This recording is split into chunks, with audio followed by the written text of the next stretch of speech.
Hello everyone. Welcome back to another episode of the this summer series. And today I'm with Megan, and Megan has autism, and today we're gonna be hearing about her journey, and what she does to raise awareness. So thanks, Megan, for joining me today. Thank you for having me. Yeah, it's gonna be really fun. So do you just want to do a little introduction of yourself? So I'm Megan. I am from the UK, Southeast, and I have Asperger's syndrome, which is classed as high functioning autism. I was diagnosed at the age of 13, and now I am 22 years old. Okay. So do you think, because it seems like probably a long time ago, like where you get diagnosed and then the years go by and you think it's not that really it's not that long ago. Yeah, literally, I can still remember when I actually got diagnosed because I was only 12 when I had loads of meetings on like, Megan, can you point me this ball or something? And I remember all the assessments that I had to do when I was 12 to 13 to get the diagnosis. So it's very clear in my mind still.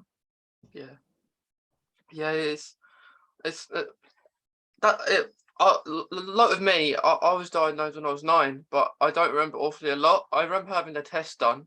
I know I went to London to Great Ormond Street Hospital to get the test done, but it is it's I suppose it's nice when you know that you have it though, like in the end.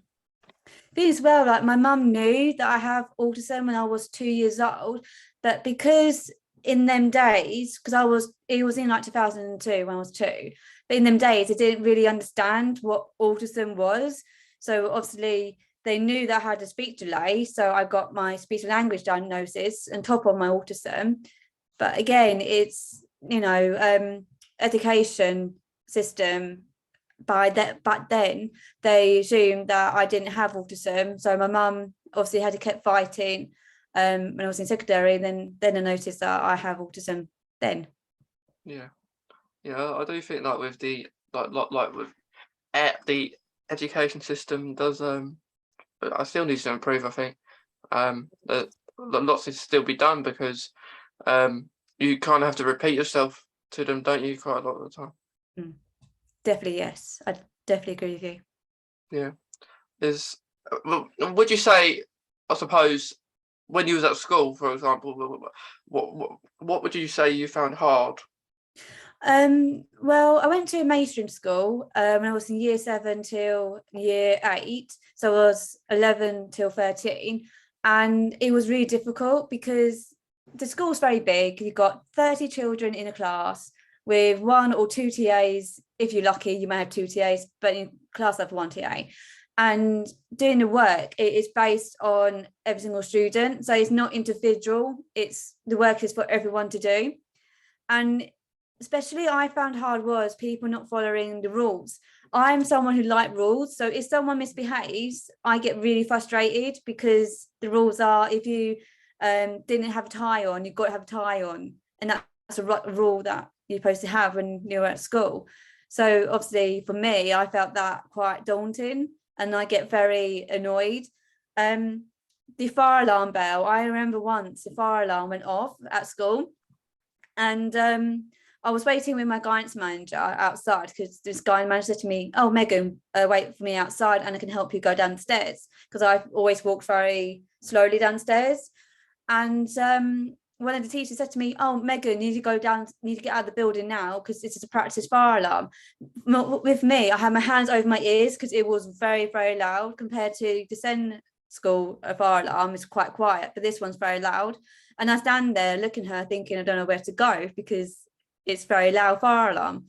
So yeah. Yeah, it is. Yeah, I completely agree. Like what you say about like it's not for like every student on their own. That it's like all in one. Like they have to, you get a piece of work, you're all kind of set to complete that in and probably not a lot of time either. Yeah, because after I went to mainstream, I went to my special needs school, and I arrived there when I was near 9, and I stayed there till I was 19, which is year 14. And when I was in year 9, my education was very low anyway because of primary and mainstream school. So when I was in year 10, I didn't really catch up. So I did GC work. So we were getting ready for GCs. Then year 9, then year 11, ban on GCs, and basically I did GCs quite a lot until when I was in year 13. That's when I did 2 GCs, but then I supposed to do it in year 14, but things happened, I couldn't do GCs.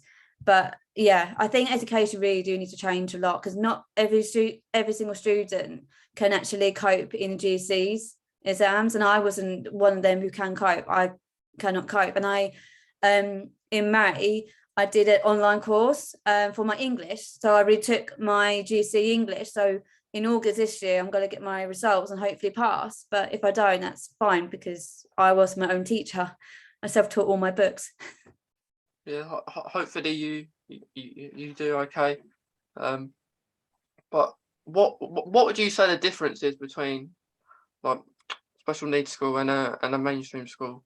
So in mainstream, it's very lesson based, I have to say. But in Zen school, which I was at for quite a while, they have like speech and language therapy, so you can have one-to-one support. You've got the hub, which is like a little room that you can go in if you have like anxiety or a meltdown or upset, or if you're ill, you can go in there. But I think with Zen schools, they are doing like the work more better for the students, so they get the work that is suited for the student needs. So for example, I had a lot of one-to-one support when I was at that school, to help me with my anxiety, because my anxiety was the biggest issue when I was at my Zen school. Then I had like loads of interventions, like word finding group, which is helping me to understand certain words, or one-to-one with speech language therapy to understand the questions in the exam papers, for example. So compared to in mainstream, you don't really get that a lot of interventions, apart from maths and English. That's the only thing you only get. But in a Zen school, you've got a lot of interventions that are going to help the child and the student a lot more further into life. But the problem is they need to do a lot of life skills interventions, like how to change a cover on the pillow, for example, or how to learn to cook. I think that's one thing they need to do a lot more of now in Zen schools, is life skills interventions, really, than classes maths and English. Yeah, I agree, because I did a year at mainstream from year 7, and like start of year 8, I went to a special school, which it's very hard to get in, as you probably know. Like a lot of work, so like you have to have like it's very hard, but like when you get in there, it's probably difficult at the start because it's very new. But like what you say about food and everything, I think it'd be nice for that to be done more in schools, or just other things rather than your normal classes that you do. Like you have your maths, your English, your science, your RE. I think they did at that time. So it'd be nice to try new things as well. Definitely, yes. Yeah, because I remember doing cooking at the mainstream, and they just expected everyone to do it, and like at the time I'm not probably the most confident at doing it, and then I wouldn't ask for help, because I think if I ask for help, I'll probably get in trouble because I'm asking for help. At mainstream, which you shouldn't feel like that, but sometimes they put that pressure on you. Yeah, because when I was in my Zen school, I did a course called Hospitality and Catering. So I did that when I was in year 13 to year 14, because year 11 and year 12, I did independent studies. And I'm not very confident. I don't know how I pass my hospitality catering course. I have no idea how I pass it, because all I kept doing is go to teacher saying, "Is that cooked properly? Have I cooked it right? Is it burned? Is it cooked?" Because I'm not confident. I managed to burn baked beans once at home, and learn to burn pizza as well at home. So I'm very good at burning things, but I'm not very good at cooking. A little bit of burning pizza is not that bad, actually. It was completely burnt, so you can't Yeah. eat it. Oh, you can't hear it. Yeah. Yeah, but yeah, it'd be nice if they spent more time doing that at special needs schools. Especially knowing how to like pay for bills as well. I think that's the most important thing, because not everyone understands how to use money correctly. Like, I'm still learning. I'm 22. I'm still learning of how to pay bills or how to save. But they need to do a lot more of that in schools, so you get a younger generation, people who go into adulthood, understand money a lot more. So I think that's one thing they do need to do is basically help them with that sort of thing, and how to buy a house. Like, I don't know how to buy a house, and I know in the future I want to do that. So they need a lot of lessons like that sort of thing in schools. Yeah, I agree, because like it's all exam set, isn't it? Because that they worry about the exams for like the students, really, and they have a sense, probably not even along on one particular topic. Like money, for example, you're probably on that like a few weeks, and then you're on to the next thing. Yeah, I So know. Yeah. it would be nice maybe for money, for example, like saving money. I'm the same. Like, I'm not very good with money as well. Or time for it as well. Like time, for example. I don't like, if someone says to me like quarter past 3, I won't really understand that. Like if someone says to me like 11:05, that kind of that comes that I understand more. So I think time and money is something that schools should do quite a lot of more. Yeah, because sorry, I remember when I was one of my first exam when I did this year in English, I wasn't allowed to have my watch, because I bought in just a digital playing watch, which is basically this watch, and how am I allowed to bring it in? And the teacher took it away from me. I looked at her, I was like, I don't know the time. Said to me, Megan, you got analog clock behind you. I said to her, I'm dyscalculic, I can't stand that time. So I had literally no time to basically record, like, so I know how many minutes I got. And then in my second exam, they brought in a digital watch for me, so I know what time it is, which they should do that for the first exam, to be honest. Yeah, it is really like, I prefer doing an exam in a room on my own rather than being in with like people, and especially someone watching you. Like, yeah, I've got my room on my own, so I was very lucky, because when I was doing my exams in the school that I used to go to, when I was in year 12 and onwards, I had a room on my own. And this exam that I done in May, I had my room on my own with a moving break. So if I need to take a break, I can without any problems. And I get 25% extra time on top of that now, because you've got EHCP, you can have extra time. Yeah, it's good that you have like allowed the extra time. Like it's important, because like you may spend really long on one question and not you're not concentrating on how long you've got and stuff like that. And it is helpful having that extra time. Yeah, but yeah, like even sometimes you're probably in a lesson and you're probably thinking like, I know I'm quite like this. If I'm interested about something maybe I'm doing after, like, or something else, I'll think of that, and then I won't also concentrate. And then someone asks me that question, like, what page we on, and then I'll be like, I've probably guessed because I don't really I do know. that as well. Yeah, like especially when it comes to reading, I'm not one to concentrate when reading a book in front of a class. I'd rather it read to me. But even if that, I'll get bored. Like, unless I'm really interested in what we're doing. We spend a whole lesson reading a book. And it would be interesting, really. Definitely, yes. Yeah. But yeah. So if you want to talk a little bit about like what you do, Megan, about like you have a page about talk about your autism and different things. Yes, so I got a blog called One Blog at a Time. So it's basically about my own experience with having autism. So I blog about like yesterday I went to town with my support worker, so I blog about that.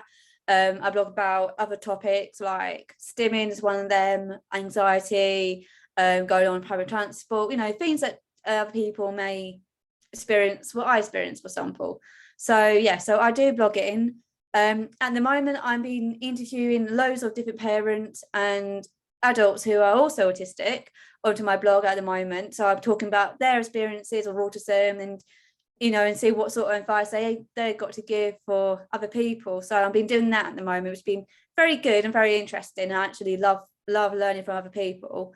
At the moment, I am also working, so I am doing apprenticeship level 2 in childcare. So I'm doing that this year and next year, which is very, very good. I work with children; they're absolutely lovely. They are. So yes, I'm really enjoying work at the moment.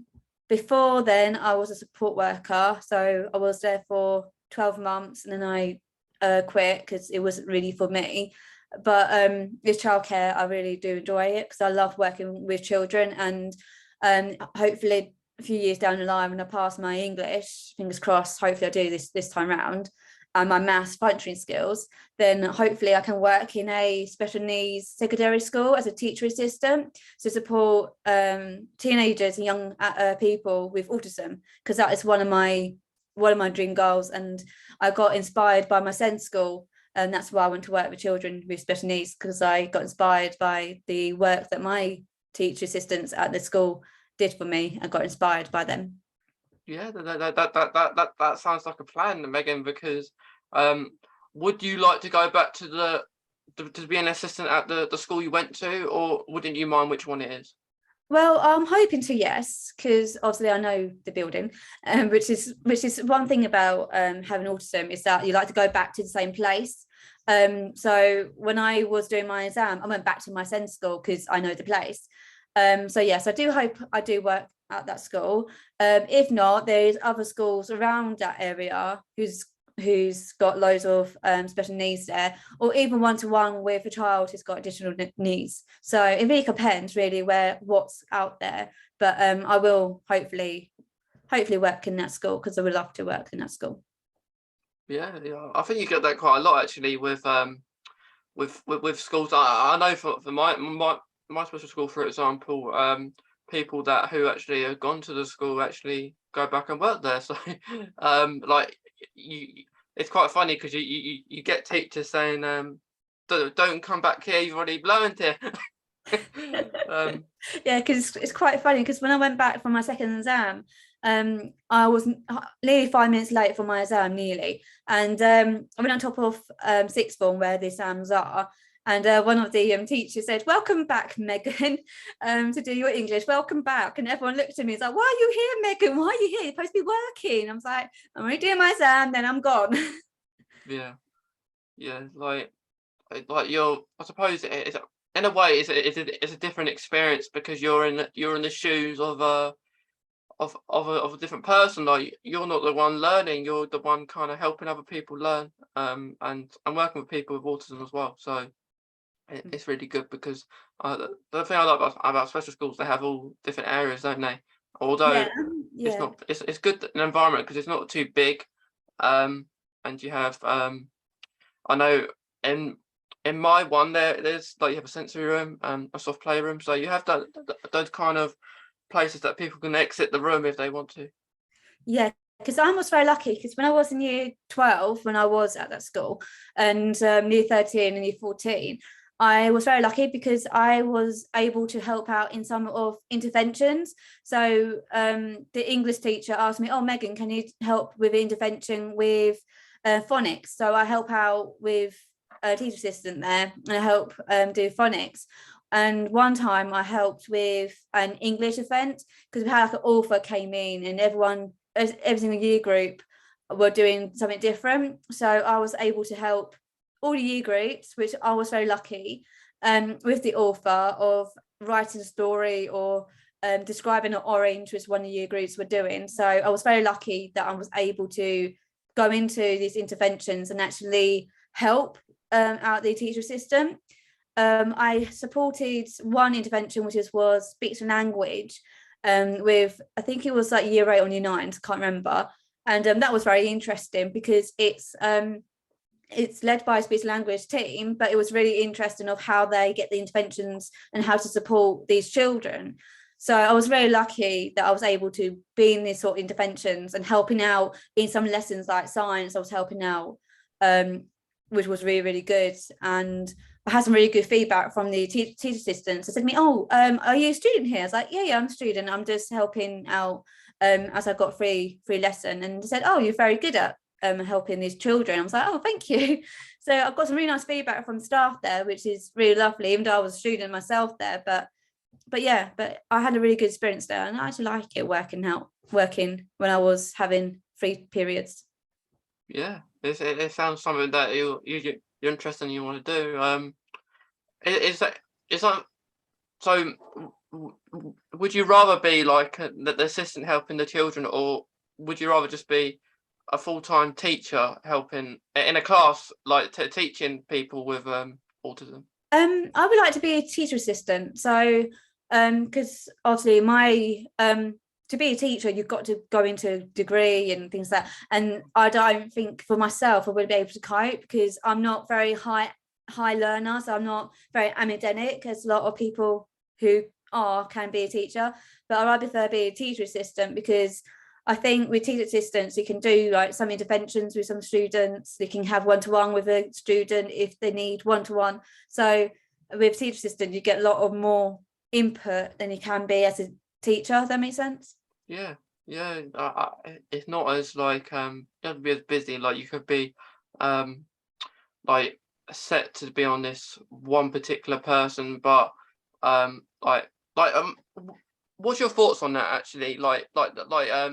In schools, like if this like you say that you have normally just one assistant in a class. What's your thought if that assistant kind of stays with this one like child like the whole lesson, and then you're kind of like speaking like as a student, you're kind of fearful to ask that assistant for help because they're just with that one person? I think it really depends really about what sort of situation that would be. Like for me, I wouldn't mind because I know that student may need extra support, like with behaviour or with certain subject, like maths, for example. So if I was a student and there's one teacher assistant that's helping that one person, I wouldn't be afraid to ask because I know I have a right as well to get a little bit of support and help. But it really depends really what subjects they actually are. It really depends on the person, whether they are confident enough to ask for help or would they rather just do it on their own and see if they struggle with it or not. But it really depends really on that situation really, to be honest. Yeah, yeah, I think it does. Suppose like on the student's point of view, maybe it could be hard to ask for help if you're not confident, because I think you can like you do feel like that. I think especially probably in mainstream, for example, you probably wasn't as confident like if you're really not getting that support. So I think the difference from this mainstream and a special school, that you may get more support on one rather than the other. Definitely, yes. Yeah, yeah, because it like it's so some people unfortunately they don't get like the support to get into a special school because it's they don't have that, so they have to stay in mainstream, which is it's quite sad because you kind of want to have a good education, not one that you don't like but you're stuck in.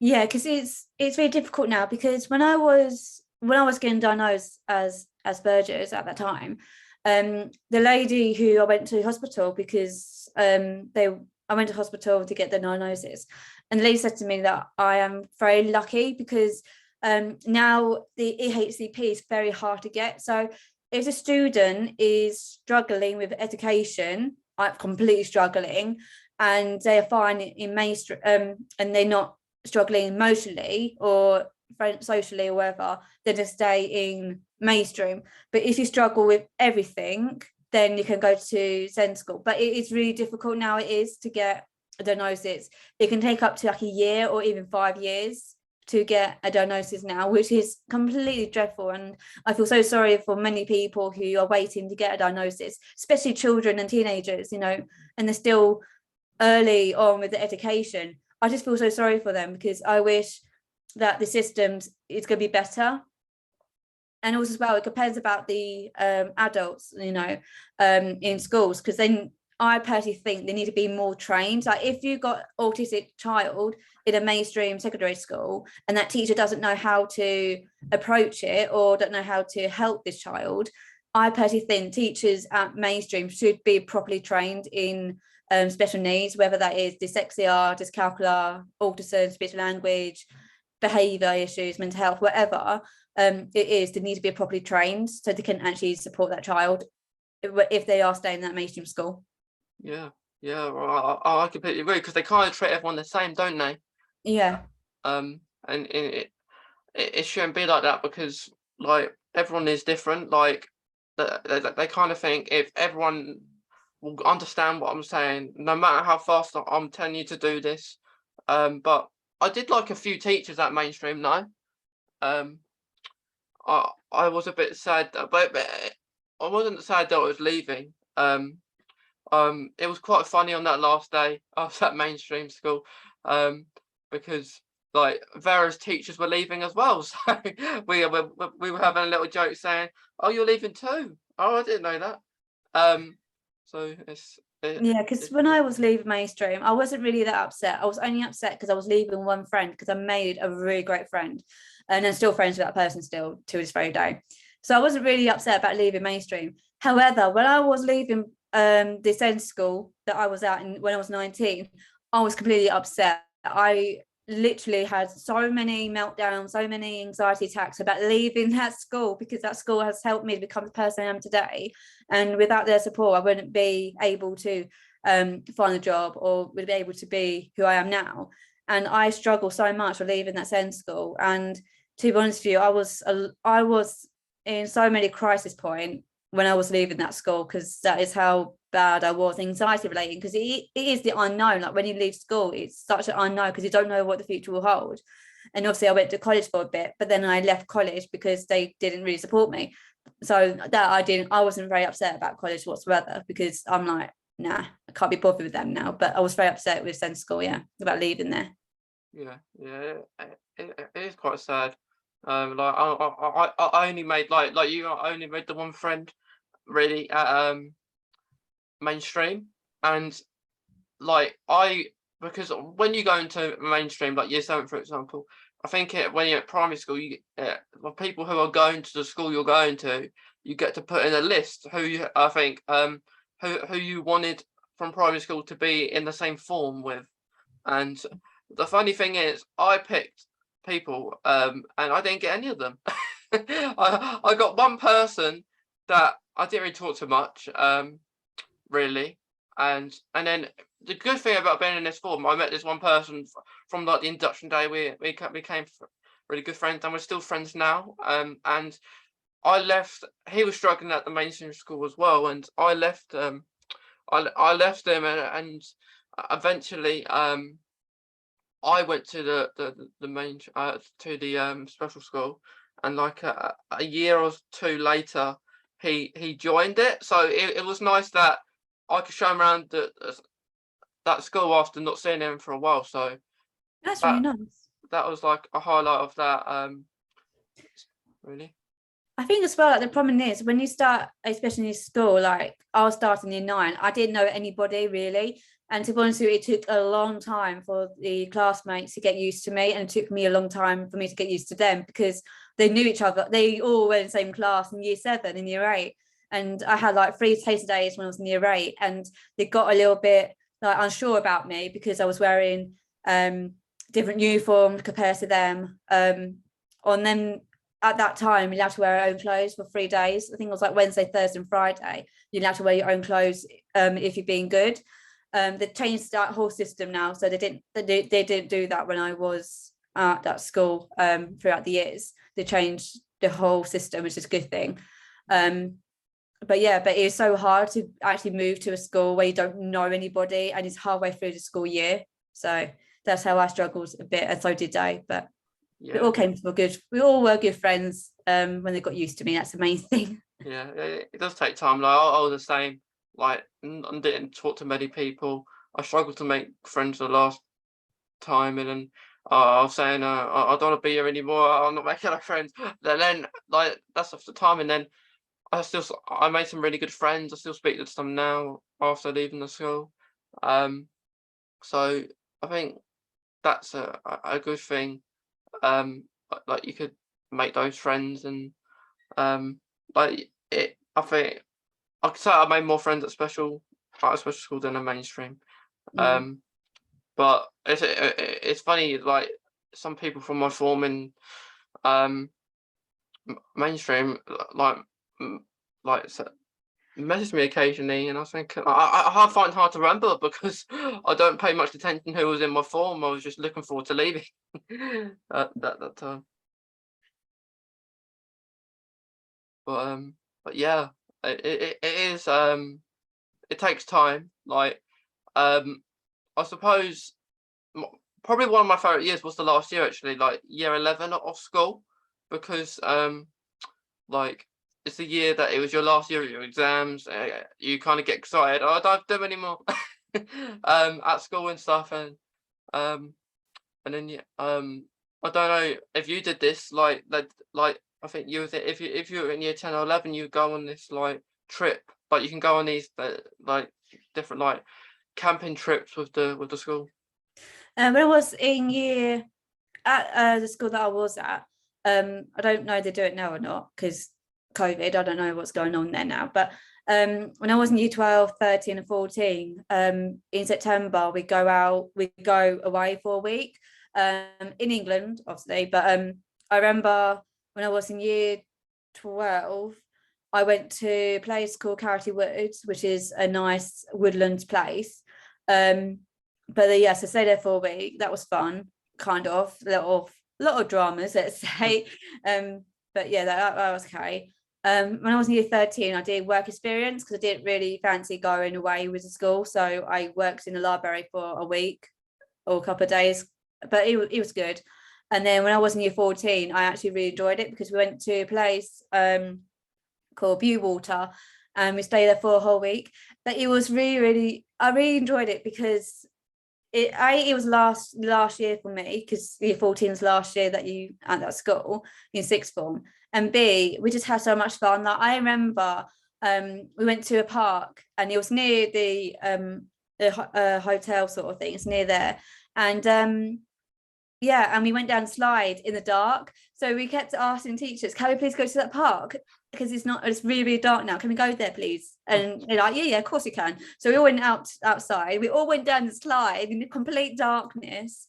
And literally it was really, really great. It was, we had so much fun, we had so much jokes, and it was a really nice memories that I have got now in that last year when I did go to that trip. But yeah, that was my best go away trip was that year. Yeah, they do some good quite memories and stuff. Like I did go to like a few but there wasn't one at mainstream which I didn't go to because they'd set a trip for people to go to France and that load of different people, and if they can't like they don't know your needs when you're at school, how are they going to know on a trip? I wouldn't be surprised if someone gets lost and stays in France. They're gonna be checking the register. Who we missed? Yeah. They're too late by then. Yeah, but since then I did go to France with family and that, and that's quite lucky because it was just before COVID was like the pandemic, kind of like all the lockdowns and stuff. So I got back into England just about. um, but yeah, it is tough because like change. It's hard because, for example, when I actually went to my special school, it was at a different site for to start with, and then they were building like the new school of it because it was a temporary base. So I was getting used to this one place I was at, and then had to move completely to a different place, which I was like, I like this, I want to stay. But then they move again. But I think that's the thing as well. Like a lot of people don't understand that when there's a certain change happen, we have to adjust it in our own small like slowly time. And like when I was in year 14, because I struggle so much because it's changed, when I won't be back at this school in September, in that same year, because obviously I left. And I had like loads of teachers said to me, "Oh, Megan, like, how are you feeling about going to college?" I was like, "Don't even talk about it." And just one word that I hate to talk about was moving on or change. It's like, "Oh, it's gonna be a good change for you, Megan, going to college." And it's like, just don't say that to me, because I cannot cope. And I even just, every time when the teacher said to me about change, I even just had a crying spell saying, "Please stop talking about it." And I remember one time one teacher said to me something about change, and I actually shouted at this teacher because I could not cope with that word. And obviously now, if such change happens, like if a change of a job, for example, I was fine with it because that was my decision, because I know what's right for me. But at that time, in my head, it's like I don't want to stay. I'm really comfortable staying at school. But the thing is, if I stay at that school now to this very day, I think I will get bored, because it's going to be the same thing over and over again. And now as an adult, I feel like I can expand a lot now, like with my skills. And on Monday, I'm doing a Makaton training, which I am very, very excited about, because I love Makaton, which is like talking and signing. And I'm going to get a level 1 qualification out of it, so I'm really excited about that. So now I don't mind change as such. I do find it hard, like change routine and things like that, but I'm gradually understanding that it's not massive change. It's only going to be a little change, and next day will be fine, sort of thing. So I think that's what a lot of people do understand. It's change is very hard for a lot of autistic children, teens and adults. They do find it hard even now to do. So.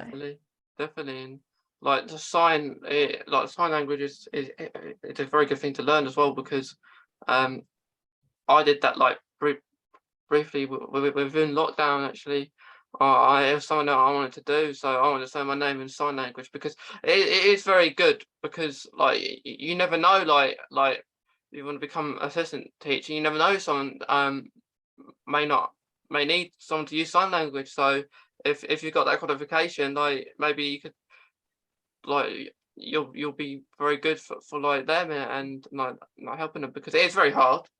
it's very hard to learn, but I was very lucky, because when I was near 14, near 13, one of the staff members was a Makaton tutor, and she did Makaton club at lunchtime. And this teacher said to me, "Oh, Megan, can you come along? It could be great for you. It's going to be good for sixth form. We get more people coming in for sixth form to do it, like sixth form students." And I was like, "Okay, fine. I will do it just for you, teacher," because she used to be my key worker at that time. And went into the room to do a bit of Makaton, and I thought it was babyish. That's what I thought, because I never used it myself. But then the more I did it, the more I was like, I actually like this now. This is actually pretty cool, because at least I've got a skill that I can show off. And when I was at my last job as a support worker, I did a lot of Makaton to some of the clients, because some of them find it hard to understand what I'm speaking, because I had to wear a mask. So I did a lot of Makaton alongside wearing a mask. So in the long run, it was really good for me to know science. But obviously now I'm going to get a qualification. It's going to be good for my CV when I go into other jobs in the future. Yeah, because like it's all learning, isn't it? Like, because you can have like one thing that's completely different to another job. Like it's all very like learning. Like you might like cooking.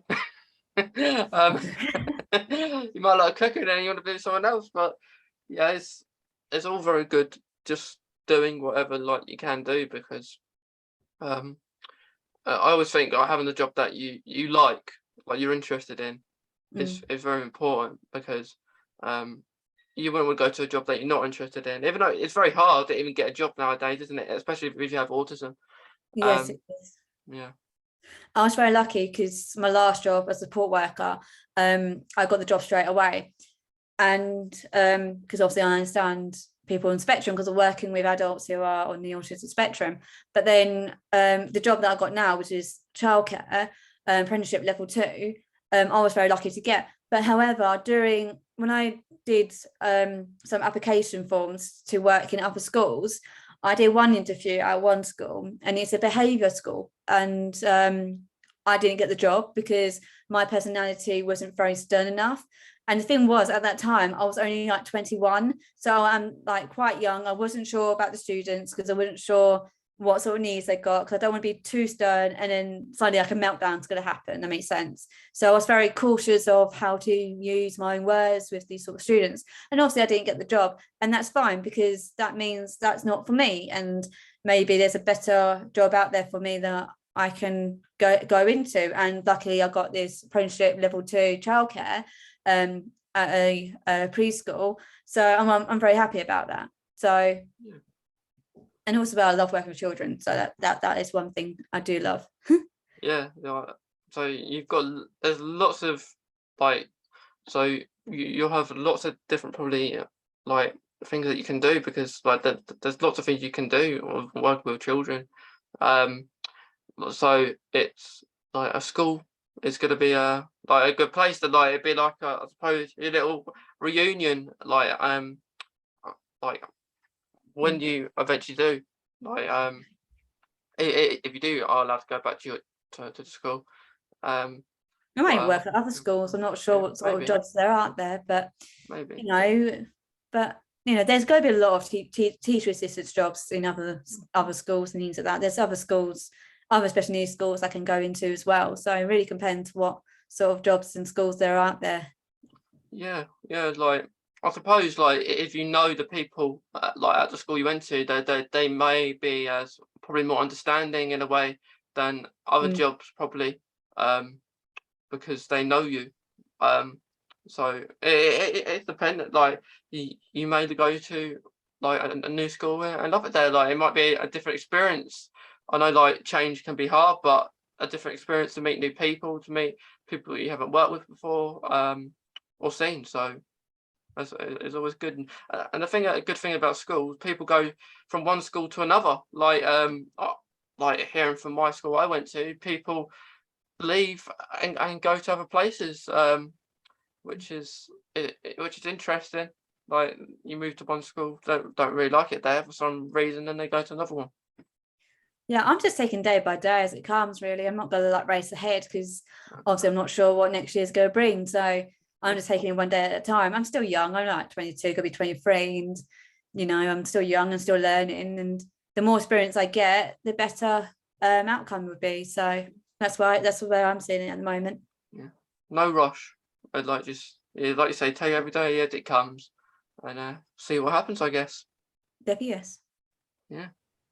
So Megan, before we go, because it's been really nice chatting about like autism, like especially about like mainstream and special schools, because not a lot, I suppose not a lot of people do go to both, really, do they? So it's a good talk we've had. Like, is there anything else you want to say? Like, any advice about autism at all? Just remember that autism is part of you, but it doesn't really change for who you are. And everyone's got different personalities. And the thing as well, just take that one day at a time. Don't rush things. If you are struggling with anxiety, go and talk to somebody. Don't keep it in. And then also as well, there's so many barriers, but the thing is, well, all you got to do is just carry on, face these barriers, and and you will achieve whatever you want to do in life. You can achieve it, and yep, there are going to be barriers in the way. However, you can get through it and overcome it no matter what. Definitely, I completely agree, because there's no rush. Like everything takes time, like we said. But yeah, I completely agree with you, and thank you. And yeah, like where can people who are listening find you if they want to like react? I've got a Facebook page called One Blog at a Time. So that's a Facebook page, and I've got it on Instagram as well. One blog at a time. Okay, so if anyone wants to find Megan, that's where she is. And yeah, like you're doing good work, like doing your interviews with people on there, and talking about like autism, like all different parts, because autism is a very big thing, so you can talk about lots of different things. Yeah, that's what I'm doing. They're all from other countries, so I'm talking to a lot of people in America, England, any countries really, to be honest. And it has been really great. It's a great insight And that's what I love. I love learning from other people. Yeah, it's almost like a lesson. Autism should be a lesson, shouldn't it? Yeah, it should be, yes. Yeah, it should, like I always think that like if people know that in schools, like there's no questions about it after, so they kind of know about it then.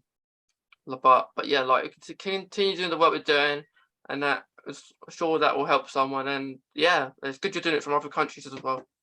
Debbie, yes. And thank you for having me. Thank you for this interview. I really enjoy it. Yeah, I did too, Megan. Thank you. Thank you very much. Have a good rest of the day. Have a good rest of the day. Thank you. Bye.